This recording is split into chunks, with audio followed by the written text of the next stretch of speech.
মূলদ সংখ্যাকে কিউ দ্বারা প্রকাশ করে আপনি অমূলদ সংখ্যাটাকে চাইলে কিউ প্রাইম দ্বারা প্রকাশ করতে পারবেন। এখন আমি এরপরে কিছু কথা বলবো। দেখেন, মূলদ সংখ্যা, মূলদ সংখ্যা মানে মনে রাখবেন আপনি পি বাই কিউ, এটা পরে আমি পি বাই কিউর বিষয়টা একটু পরে বলবো, আগে এটা দেখেন, আগে এই জিনিসটা দেখেন। আচ্ছা, আমি আগে ডেফিনেশনগুলো দিয়ে দিই, ডেফিনেশনগুলো আগে দিয়ে দিই, এরপরে আমি ডেফিনেশনগুলো আগে দিয়ে এরপর আমি বোঝাবো আপনাকে। দেখেন, মূলদ সংখ্যা মানে হচ্ছে যে সংখ্যাকে পি বাই কিউ আকারে প্রকাশ করা যায়, আকারে প্রকাশ করা যায়, প্রকাশ করা যায়, কিন্তু কিউ ইকুয়াল জিরো হতে পারবে না, নিচেরটা জিরো হতে পারবে না, মানে q not equal zero, q zero হতে পারবে না। তাহলে যে সংখ্যাকে কি করা যায়, পি বাই কিউ আকারে প্রকাশ করা যায়, সেটা হচ্ছে মূলদ সংখ্যা। আর যেটাকে পি বাই কিউ আকারে প্রকাশ করা যায় না, সেটা হচ্ছে অমূলদ সংখ্যা। এখানে পি বাই কিউ আকারে প্রকাশ করা যায়, কি নিচেরটা জিরো হতে পারবে না। এখানে পি কিউটা কি, পি কিউটা হচ্ছে জিরো ছাড়া বাকি সব পূর্ণ সংখ্যা। পূর্ণ সংখ্যা মানে কি 1 2 3 4 5 6 7, মানে পি এবং কিউ দুইটাই হচ্ছে পূর্ণ সংখ্যা। পূর্ণ সংখ্যা মানে হচ্ছে 1 2 3 4 5 6 7, তবে একটা শর্ত, কিউটা জিরো হতে পারবে না, কিন্তু পিটা জিরো হলে সমস্যা নেই। আচ্ছা দেখেন, এবার আমি আপনাকে বলি সকল পূর্ণ সংখ্যা। আচ্ছা, এখান থেকে আমি একটা কথা বলি শুনে, পি মানে পূর্ণ সংখ্যা, কিউ মানে পূর্ণ সংখ্যা 2/3, তাহলে যদি উপরেরটাও যদি পূর্ণ সংখ্যা হয়, নিচেরটাও যদি পূর্ণ সংখ্যা হয়, তাহলে সেটাকে আপনি মূলদ সংখ্যা বলতে পারবেন। তাহলে 2/3 একটা কি মূলদ সংখ্যা, মানে যে কোনো একটা ভগ্নাংশ, এই ভগ্নাংশটা কি পূর্ণবর্গ মূলদ সংখ্যা। আমি যদি আপনাকে বলি 10/3, তাহলে এটাও পূর্ণ সংখ্যা, এটাও কি সংখ্যা, এটাও মূলদ সংখ্যা, এটা কি সংখ্যা, মূলদ সংখ্যা। মানে পি বাই কিউ আকারে প্রকাশ করা যাচ্ছে, পি বাই কিউ আকারে প্রকাশ করা যাচ্ছে। আচ্ছা, তাহলে দেখেন তো 11/12, এটাও কি সংখ্যা, উপরেরটা হচ্ছে পি, নিচেরটা হচ্ছে কিউ। পি মানে হচ্ছে পূর্ণ সংখ্যা, এখানে উপরেরটাও পূর্ণ সংখ্যা, নিচেরটাও পূর্ণ সংখ্যা, তাহলে এগুলো হচ্ছে কি মূলদ সংখ্যা। এবার আমি আপনাকে বোঝাই শুনেন, সকল পূর্ণ সংখ্যা, সকল কি সংখ্যা,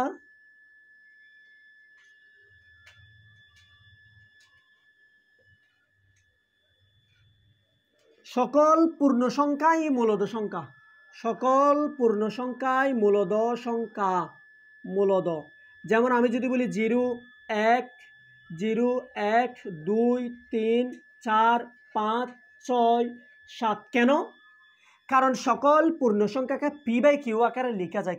কিভাবে দেখেন তো, 0/1, 0 মানে 0/1, 1/1, 2/1, 3/1, 4/1, 5/1, 6/1, 7/1।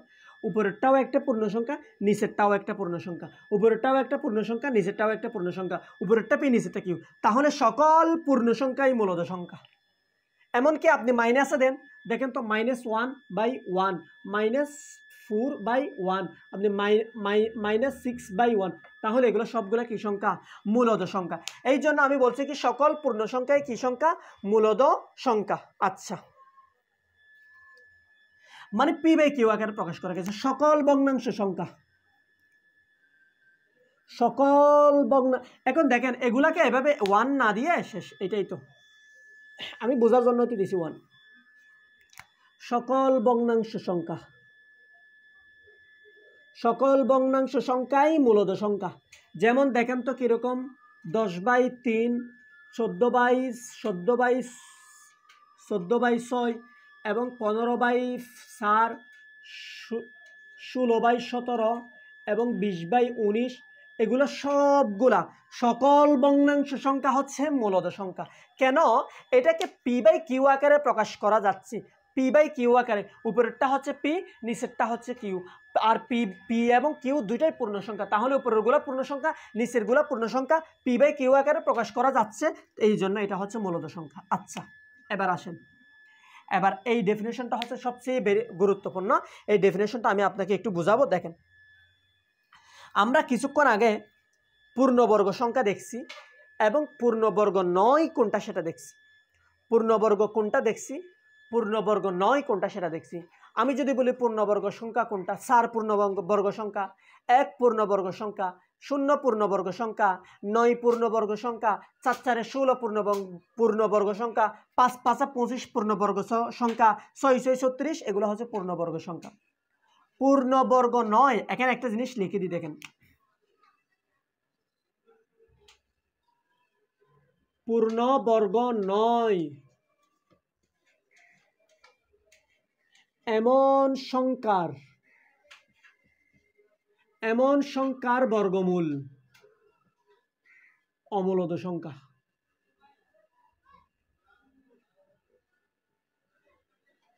পূর্ণবর্গ নয় এমন সংখ্যার বর্গমূল অমূলদ সংখ্যা। যেমন যেমন যেমন পূর্ণবর্গ নয় এরকম একটা সংখ্যা নেই 3 পূর্ণবর্গ নয়, তাহলে 3 বর্গমূল মানে কি √3, বর্গমূল মানে রোটানা, তাহলে √3 এটা অমূলদ সংখ্যা।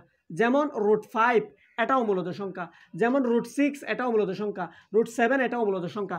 কারণ 5 6 7 এগুলা কি না, পূর্ণবর্গ না, এগুলো পূর্ণবর্গ নয়। এই জন্য যেই সংখ্যাগুলো পূর্ণবর্গ নয় সেই সংখ্যার বর্গমূল অমূলদ সংখ্যা।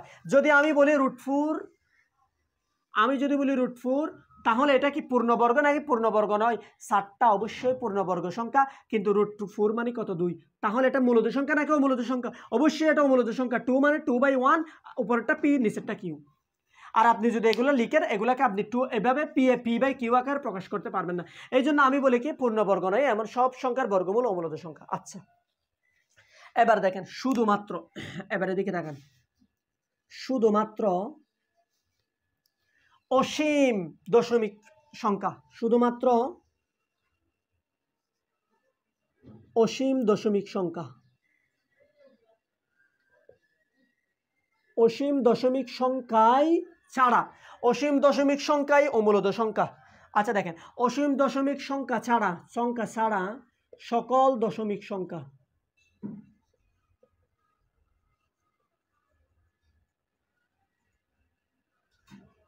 মূলদ সংখ্যা।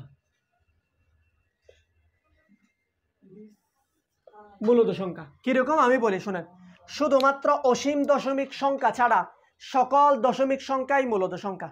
আমি যদি আপনাকে বোঝাই দেখেন, 0.00 ধরেন 0.213 অথবা ধরেন এভাবে ধরেন 2.213, এটা মূলদ সংখ্যা নাকি অমূলদ সংখ্যা?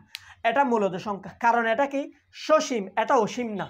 এটা কি না, মানে অসীম মানে যেটার শেষ নাই কিন্তু এটার শেষ আছে। আমি এটাকে চাইলে p/q আকারে লিখতে পারি। কিভাবে? আমি উপরে যে এরকম আছে সেরকম বসে দিব 2 2 13 13, নিচে আছে এই জন্য এই দশমিকের জন্য একটা 1, দশমিকের জন্য পরে 3টা সংখ্যা, 3টা সংখ্যার জন্য 3টা 0, তাহলে এটা হচ্ছে পূর্ণ সংখ্যা p, এটা হচ্ছে পূর্ণ সংখ্যা q।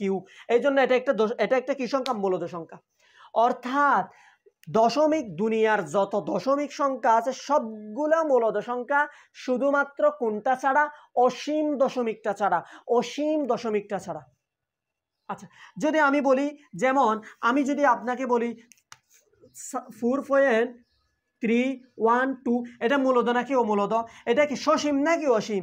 এটা হচ্ছে সসীম, মানে এটা শেষ আছে, তাহলে এটা অবশ্যই মূলদ সংখ্যা। কারণ এটাকে লিখে যাবে 34314, দশমিকের জন্য একটা 1, 3টা 0 নিচে, দশমিকের জন্য একটা 1, দশমিকের পরে যতটা অঙ্ক আছে ততটা অঙ্কের জন্য একটা করে সংখ্যা। এটা হচ্ছে p, এটা হচ্ছে q, অর্থাৎ p/q আকারে প্রকাশ করা গেছে, এই জন্য এটা কি সংখ্যা? মূলদ সংখ্যা। আচ্ছা, তাহলে এইরকম দশমিক সংখ্যা যেগুলো শেষ আছে সেগুলো মূলদ সংখ্যা। আচ্ছা, এবার দেখেন ধরেন 3.1416 ... ইনফাইনিটি, যার শেষ নাই, ইনফাইনিটি ...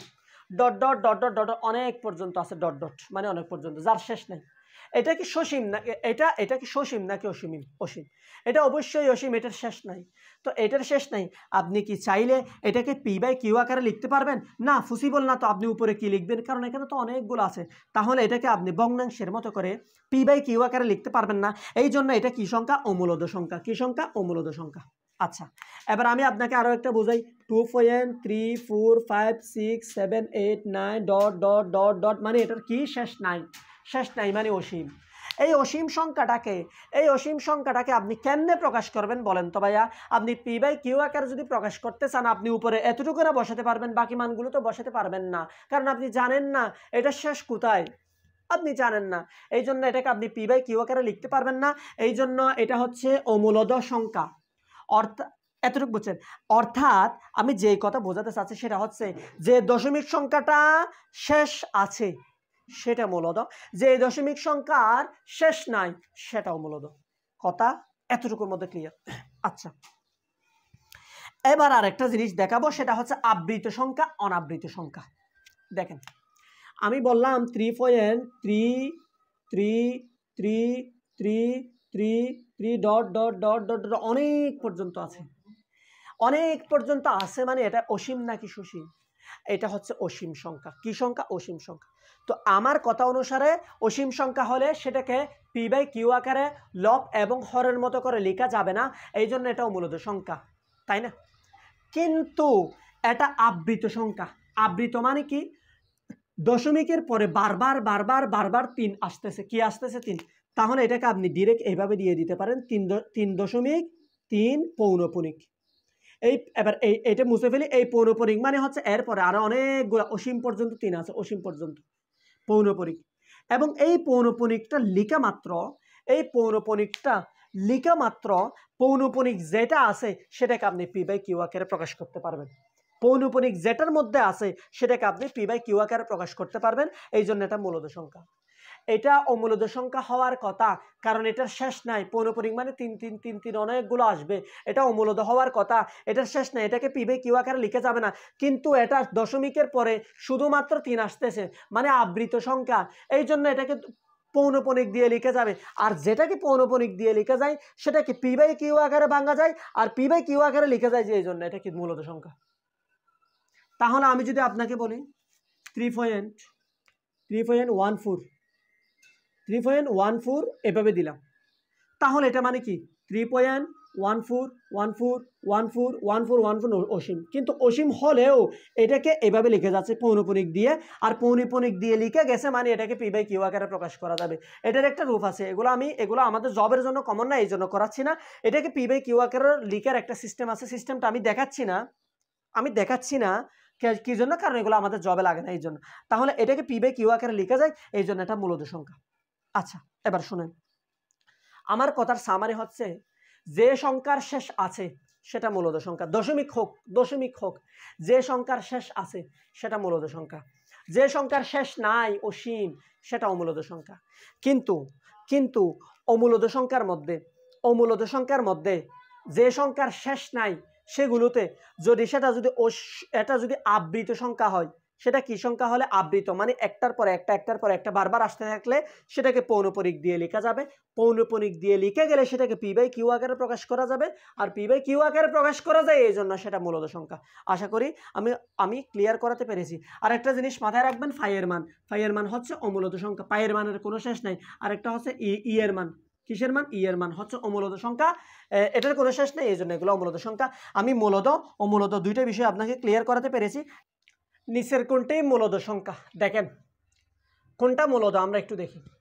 এটা √2টা আপনি ক্যালকুলেটরে মারবেন, দেখবেন যে এটার শেষ নাই, আর এটার শেষ নেই, এই জন্য এটা অমূলদ।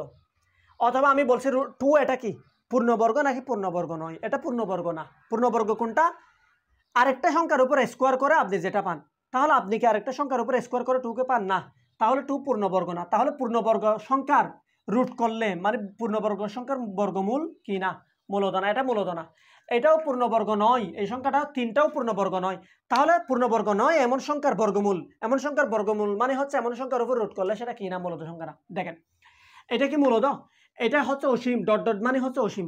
অসীম মানে এটাকে আপনি পি বাই কিউ আকারে প্রকাশ করতে পারবেন না। কিন্তু আপনি 4 মানে কি? √4 মানে কত? √4 মানে হচ্ছে 2 মানে 2/1। তাহলে 2 মানে পি মানে 1, নিচে কিউ উপরে পি বাই কিউ আকারে প্রকাশ করতে গেছে, তাহলে উত্তর হবে এটা গ নাম্বার। এবার দেখেন তো, এত এর বর্গমূল মূলত নাকি কার বর্গমূল ভাইয়া? এটা একটু বুঝতে হবে, এটা একটু লজিক্যাল একটা ম্যাথ। দেখেন কিসের বর্গমূল? √289, এটার বর্গমূল মানে এটার উপরে আবার রুট, এটার বর্গমূল মানে এটার উপরে আবার রুট। তাহলে দেখেন তো, এবার এটা মানে কত? ভিতরে রুট, এটা মানে কত? 17, এবং বাইরে রুট। এবার রুট 17 এটা কি পূর্ণবর্গ সংখ্যা নাকি পূর্ণবর্গ সংখ্যা নয়? 17টা হচ্ছে পূর্ণবর্গ সংখ্যা নয়, এই জন্য পূর্ণবর্গ সংখ্যা নয় যে, এই জন্য এটা হবে কি অমূলদ, কারণ পূর্ণবর্গ সংখ্যার উপর রুট করলে অর্থাৎ বর্গমূল করলে সেটা অমূলদ। আচ্ছা, নিচের কোনটি মূলদ? নিচের কোনটি মূলদ দেখেন তো একটু, নিচের কোনটা মূলদ দেখেন তো, এটা মূলদ কিনা। আপনি এইটার উপরে রুট আছে, তাহলে এই রুট মানে কত? রুট 49 মানে কত? 7। আর রুট 4 মানে কত? 2। তাহলে পি বাই কিউ আকারে প্রকাশ করতে পারছেন, এটা মূলদ। এবং এটা দেখেন তো, এটা আপনি নিচে 2 আছে কিন্তু উপরে যেটা আছে সেটা কি পূর্ণবর্গ না, সংখ্যাটা 3টা পূর্ণবর্গ না, এই জন্য এটা অমূলদ। এটা কি অমূলদ। এটা কিন্তু কি মূলদ, কারণ এটা কিন্তু অসীম দশমিক সংখ্যা হলেও এটা আবৃত, আবৃতটাকে পি বাই কিউ আকারে প্রকাশ করা যায়, এই জন্য এটাও মূলদ, এটাও মূলদ। ক উ গ উভয়ই। আচ্ছা, নিচের কোনটি মূলদ দেখেন তো, নিচের কোনটি? এটা কি 12, এটা 12টা পূর্ণবর্গ সংখ্যা না, পূর্ণবর্গ সংখ্যা নয় যে, এর উপরে আপনি কিউব রুট 12 মেরে দেখেন, আপনি অনেক বড় একটা মান পাবেন যেটা অনাবৃত এবং যেটা শ্বাস নাই, তাহলে পি বাই কিউ আকারে প্রকাশ করতে পারবেন না, এটাও হবে না, এটাও হবে না।